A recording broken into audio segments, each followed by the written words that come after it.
Throughout our lives, we thought that buying airplanes was better than manufacturing them, and renting was better than buying. However, that approach no longer works.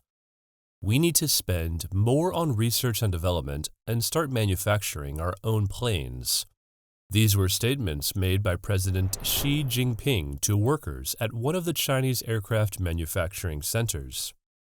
Many countries around the world have attempted to penetrate one of the most complex and important industries, the commercial passenger aircraft industry. Most of these countries ended their attempts with tragic stories of failure, including China, which failed more than once to enter this field. However, unlike others, China has not given up. It is clear that China is determined to enter the commercial passenger aircraft industry regardless of the cost or the consequences. China's latest attempt in this direction was on July 23rd.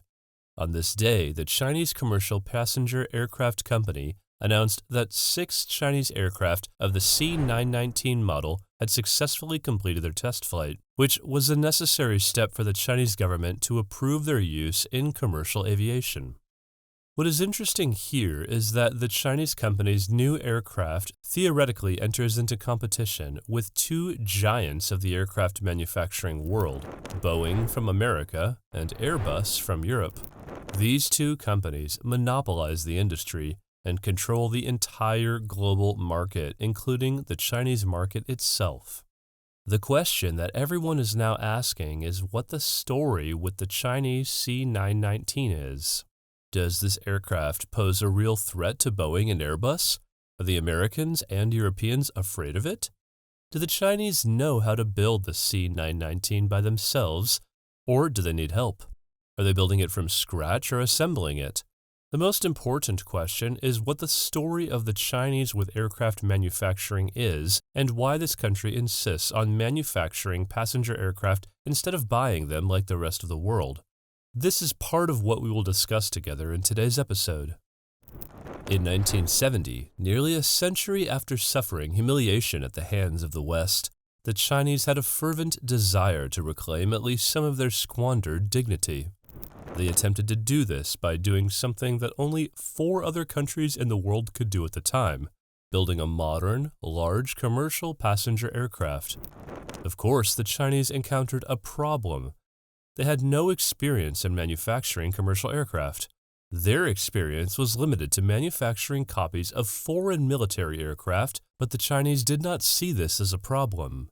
They wanted to produce a passenger aircraft named the Y-10. They planned to model it closely after their own bomber, the Xi'an H-6, which was a Chinese copy of the Soviet Tu-16 bomber. These were the Chinese plans until late 1971. Then, on December 19, 1971, a Pakistani aircraft, a Boeing 707, crashed during its landing in the Xinjiang region of China. This was, of course, a tragic accident, but the Chinese were very happy about this incident to the extent that they considered it a gift from God. You can probably understand why the Chinese were happy about this incident. In short, this incident put at their disposal the wreckage of one of the most advanced and sophisticated commercial aircraft in the world at that time. The Chinese decided that since they knew nothing about the manufacturing of commercial aircraft, they would perform a sorting process or reverse engineering of the Boeing 707 that had fallen on their land. Reverse engineering here means that they would simply take all the parts and designs of the crashed aircraft, lay them out in front of them, and try to build exact copies of each part and then assemble these parts together in the end to make their own aircraft. This was, of course, an almost impossible task, especially when we talk about replicating a complex vehicle like a commercial aircraft. It's not just about rebuilding the basic blueprints and engineering drawings of the aircraft and adjusting the dimensions and different weight distributions of each part. No, the Chinese also had to match the material specifications that the aircraft was made of, which is a whole other big conversation requiring complex trials, research, and tests. On paper, the Y-10 consisted of 435 parts. 305 of these parts had never been manufactured by China before, nor did they have any idea how they were made.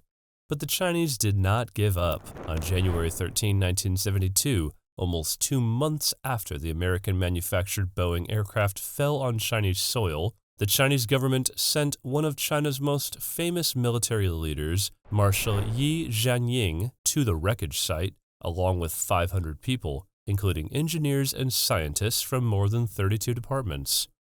Their task was to study and analyze the wreckage of the Boeing 707 to find any information that might help China make an exact copy of the fallen aircraft.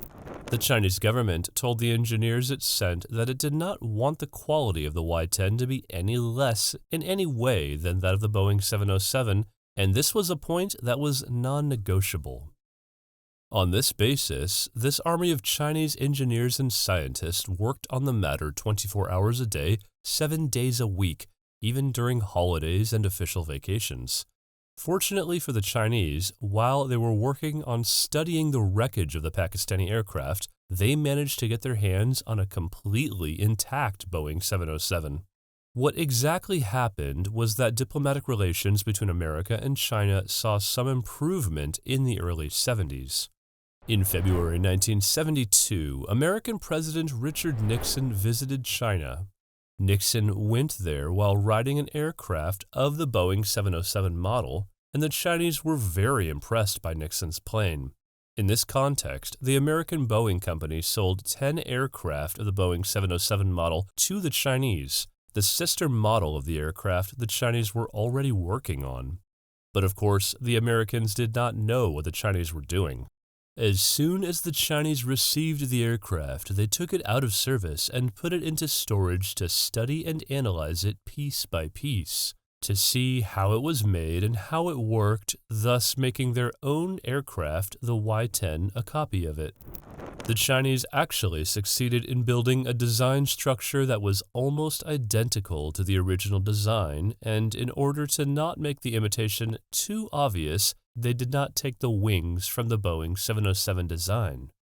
You might ask, how then did they design these wings, or where did they get them from? In short, they copied the wing design of the British jet passenger aircraft Trident, which they had bought from Britain in 1975. In the end, copying the aircraft's structural design was not difficult. The real problem was in two things, the first of which was the engine. The American aircraft was powered by an engine of the GT3D-7 model, which was manufactured by the American Aircraft Engine Company Pratt & Whitney. The Chinese opened the engine and tried to copy it, but in the end they made a very poor copy called the WS-8. The Chinese engine was not functioning properly, it was leaking oil, and the Chinese engineers were unable to fix this defect. This was simply because building an engine with such complexity requires very advanced technology and expertise, which they did not have. Therefore, they decided to save themselves the trouble and went ahead and bought new engines from Pratt & Whitney. By the way, before the Chinese bought the engines, they also tried to copy the design of the Rolls-Royce turbine engine, known as the Rolls-Royce Spey, but they failed to imitate it as well for the same reason. The second problem that the Chinese could not overcome was the manufacturing of the materials that made up the body of the aircraft. For example, the Chinese made aluminum plates because the body of the aircraft was very thick, which increased the size and weight of the aircraft and raised its fuel consumption to the extent that when the aircraft was tested for the first time on September 26, 1980, in the skies of Shanghai, it flew for only 24 minutes, and the aircraft needed to be refueled every half hour. This test flight was approved despite the aircraft having significant problems, but in the end, the Chinese saw this was a failed project because they simply feared that a Chinese government official might board the aircraft in its current state and decided to stop the Y-10 project in 1985. A year later, specifically in 1986, the Chinese tried to address the matter in a different way. In March of that year, the Chinese agreed with the American Aircraft Manufacturing Company McDonnell Douglas to manufacture together 25 passenger aircraft of the MD-82 model by 1991. However, the joint project failed because the American Boeing went on to acquire the American partner of the Chinese, which was McDonnell Douglas, in 1997. This stopped the MD-82 aircraft project. The stopping of this project coincided with China's opening to the West. This made the Chinese see that buying modern, ready-made aircraft from Western companies, whether from American Boeing or European Airbus, was the best option for them. The Chinese did not seriously think about manufacturing passenger aircraft until 2008. In 2008, the Chinese People's Congress approved the establishment of a state-owned company called the Commercial Aircraft Corporation of China, known as COMAC, with the largest shareholder being the State-Owned Assets Supervision and Administration Commission, SASAC, affiliated with the State Council of China. The main goal of establishing COMAC was to build a narrow-body aircraft called the C919, which is the aircraft that the whole world is talking about today.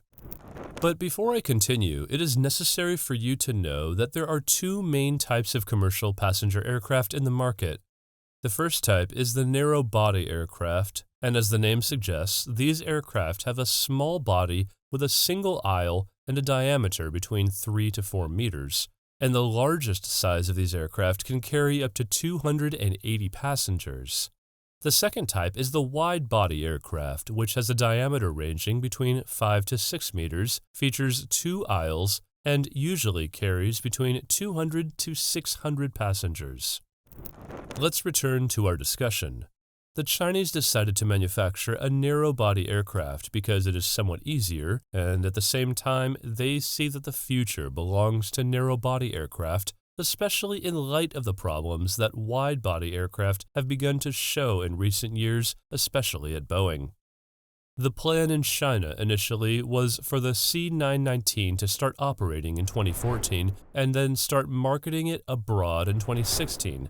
But this did not happen, and the Chinese were very late in developing the aircraft due to their lack of technical expertise on the one hand and technology and spare parts on the other hand. In May 2017, the Chinese finally succeeded in launching the first prototype of the aircraft, and the testing process began, which encountered many problems that made COMAC postpone the launch of the aircraft until 2021. The most prominent of these problems was the ban imposed by the U.S. government in late 2020 on tech exports to COMAC after it was accused of having ties to the Chinese military. When we came to 2021, there were also problems, and the company was unable to launch the C919 due to its inability to import some spare parts. The launch was also postponed to the year we are in, and in July 2022, COMAC finally announced that the C919 had successfully completed the experimental flight phase and was ready for the next stage, which would include training pilots and crew members on the aircraft, and there would also be additional test flights. This means that the official launch of the aircraft could still be between 2023 and 2024. Now, the Chinese C919, which seats between 158 and 168 seats and is priced at close to $99 million, is supposed to enter the market to compete with the American Boeing 737 MAX and the European Airbus A320neo. These are the most famous narrow-body aircraft in the world. As of today, according to the Chinese, COMAC has received a total of 815 orders for the C919 aircraft from 28 different customers worth 500 billion yuan, or approximately $74 billion, but most of the customers are from China, such as China Eastern Airlines and Shenzhen Airlines. This theoretically represents direct competition for Boeing and Airbus in the Chinese market because currently half of the Chinese commercial aircraft fleet is from Boeing and the other half from Airbus, and therefore any new company entering will eat into the share of these two companies. This makes us ask a very important question. Does the C919 pose a real threat to the American Boeing and the European Airbus? who together control more than 97% of the global market for narrow-body commercial aircraft? In reality, despite the major achievement that the appearance of the Chinese aircraft represents, Boeing and Airbus see it as too weak to compete with their existing aircraft in the market, at least in the short and medium term, and this is for more than one reason. First, the road is very long ahead for the C919 to be approved and allowed to fly in international skies. I mean, apart from the certification from the Civil Aviation Administration of China, which the C919 has not yet received, the aircraft has a very large obstacle ahead of it. 60% of the world's air traffic passes through European and American airspace, and for any aircraft to be able to fly in these skies, it must obtain approval from the Federal Aviation Administration in America, the FAA, and from the European Aviation Safety Agency, the EASA. For an aircraft to obtain these approvals, it needs years. Boeing and Airbus and their dominance can sometimes speed up the process of obtaining these certifications for any new aircraft they finish in 5 years, which the Chinese consider an achievement. Without these certifications, the C919 will remain far from the largest part of the global aviation market. If the aircraft takes only the Chinese CAAC certification, it will only be able to fly within Chinese airspace. And this is not the only problem of the C919. According to analysts who have been able to look at some of the details of the Chinese project, its fuel efficiency is very weak compared to Boeing and Airbus aircraft, not to mention that it relies on technology that is nearly outdated. And this takes us to an even more important point. What distinguishes Boeing and Airbus, apart from their modern technology and their very good track record regarding aviation safety, is the after-sales services they offer to customers who buy their aircraft. And there are very big doubts that the COMAC company, which manufactures the C919, can provide these services to its customers, simply because the company does not have much control over the supply chain involved in manufacturing the aircraft. The most important parts that make up the Chinese C919 are not manufactured in China, and the Chinese do not have an idea how they are made or even how to repair them. If you quickly look with me at the structure of the C919, you will find that the flight control and fuel systems are manufactured by the American company Parker Aerospace, the hydraulic system that controls many parts of the aircraft through a network of pipes distributed in every corner of the aircraft is manufactured by the American company Eaton. The landing system is from Liebherr Aerospace of Germany, and the firefighting lighting systems are from UTC of America, and the aluminum used in the aircraft body is from Alcoa of America, and the communications and navigation systems are from Rockwell Collins of America, and the wheels and brakes are from Honeywell of America, and the flight data recorders are from General Electric of America. As for the cockpit and the interior design of the aircraft, the kitchen and the restroom, they were made by the Austrian company FACC. But the most important part of the aircraft is the engine, which was made by a company called CFM International, which is a joint venture between the American company General Electric and the French company Safran SA. One would say to me, so what did the Chinese manufacture? I would tell you, the tail and the wings.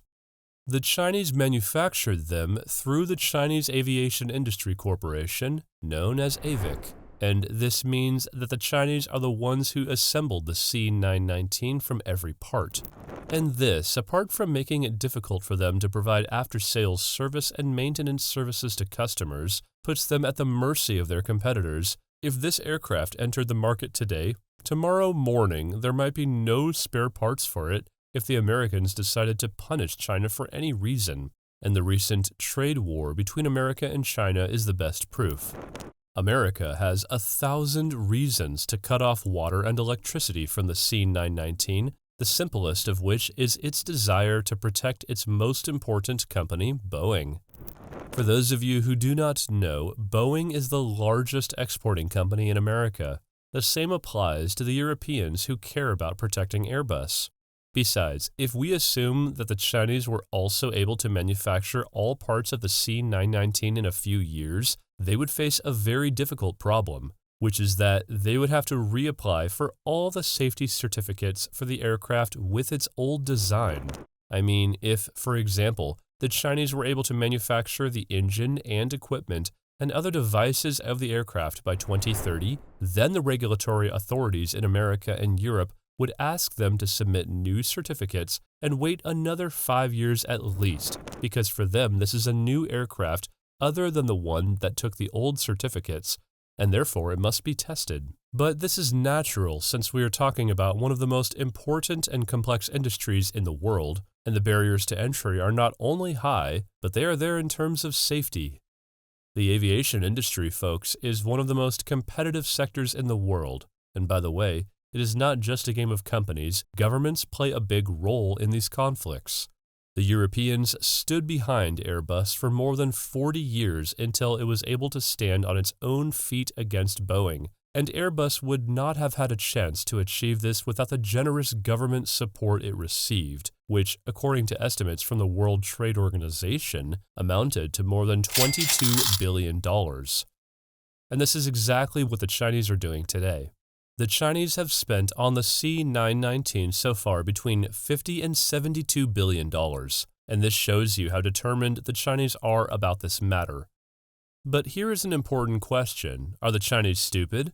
I mean, do they not understand all this talk we just had about the difficulty of competing with Boeing and Airbus? Of course not. What really distinguishes the Chinese is that they are realistic and at the same time have a lot of patience. The main goal of China behind the C919 is not that they compete with it against the Boeing 737 MAX and the Airbus A320neo, because they realize that this is very difficult, if not impossible, under the current circumstances.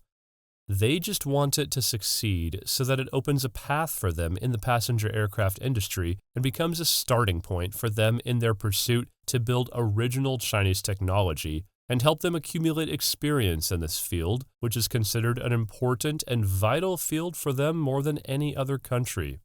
China is expected to buy 8,600 aircraft over the next 20 years worth $1.4 trillion, two-thirds of which will be narrow-body aircraft like the C919.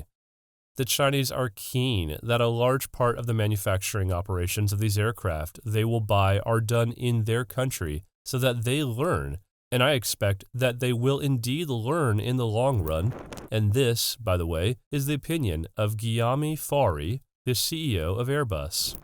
The man says that the Chinese will start in this field slowly, and at first they will not be able to sell aircraft except to Chinese airlines, but over time they will gradually improve and become an important player in the market. That's all I have to say, and as usual, I have a question for you. The Chinese president today rides a Boeing 747-400. In your opinion, might we soon see him boarding the Chinese C919 as a way to support the national industry?